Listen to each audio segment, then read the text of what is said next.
Assalamualaikum warahmatullahi wabarakatuh. Eh, Selamat berjumpa kembali dalam kajian rutin yang kita lakukan.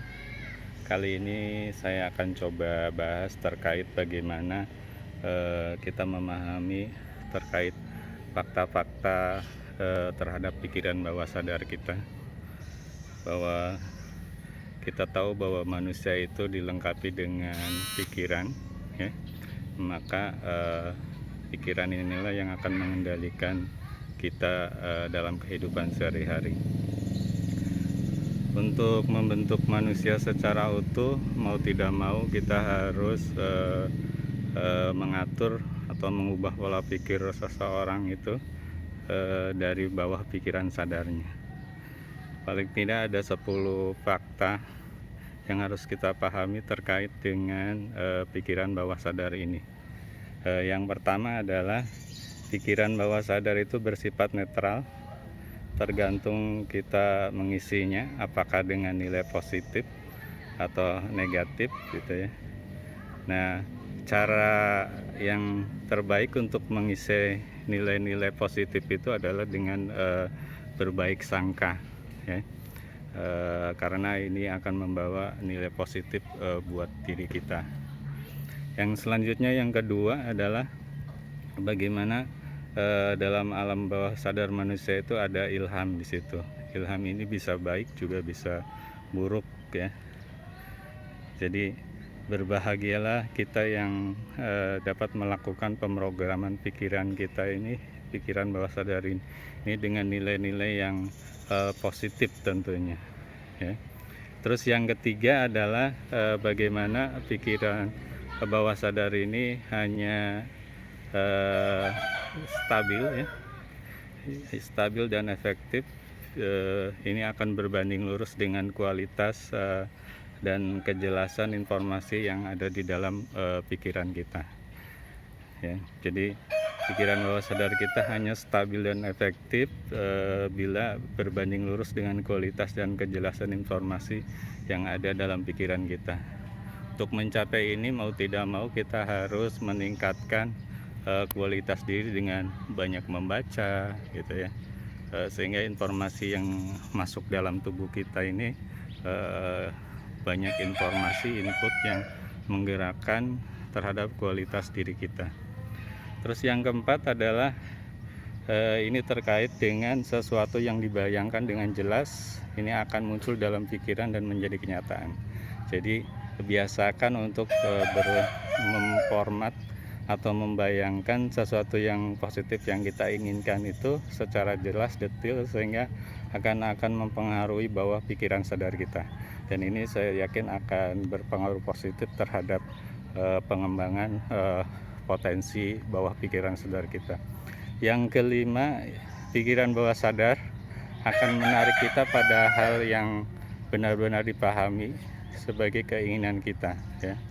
Jadi teman-teman jangan sungkan untuk selalu berpikiran positif, karena hal itu akan mempengaruhi bahwa pikiran bawah sadar kita, sehingga secara tidak langsung nanti akan mempengaruhi pola pikir terhadap diri kita.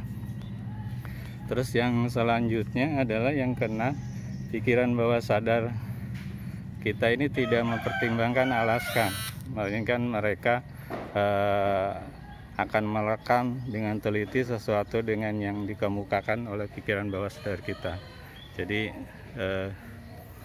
kalau bisa sih jangan terlintas sedikit pun hal-hal yang mempengaruhi pikiran negatif kita, sehingga itu akan mempengaruhi bawah pikiran sadar kita juga.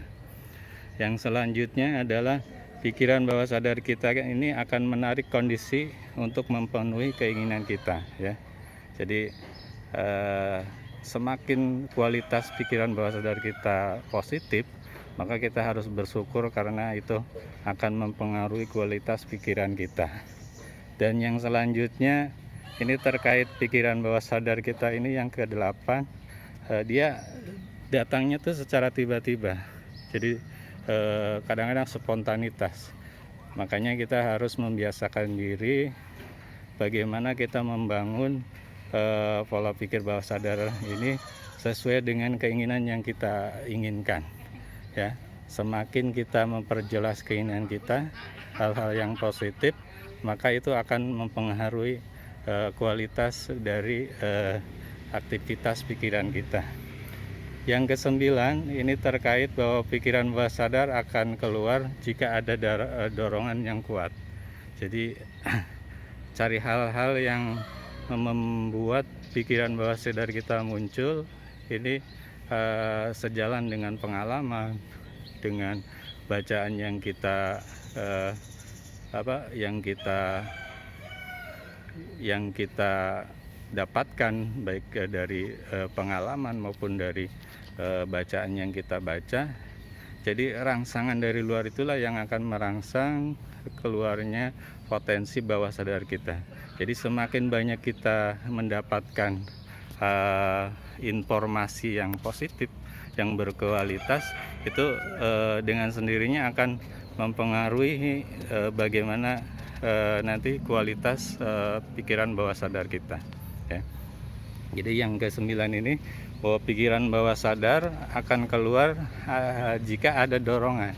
Jadi biasakan untuk memancing hal-hal yang positif dalam pikiran kita, input sebanyak-banyaknya, karena itulah yang akan menggairahkan pikiran bawah sadar kita untuk keluar, ya. Dan yang terakhir, yang ke-10 ini, setelahnya ada dorongan yang kuat tadi, maka pikiran bawah sadar kita akan menyiagakan, tentunya akan memproduksi pikiran bawah sadar kita untuk mengenali kesempatan, situasi, ya, hal-hal yang nyata di sekeliling kita.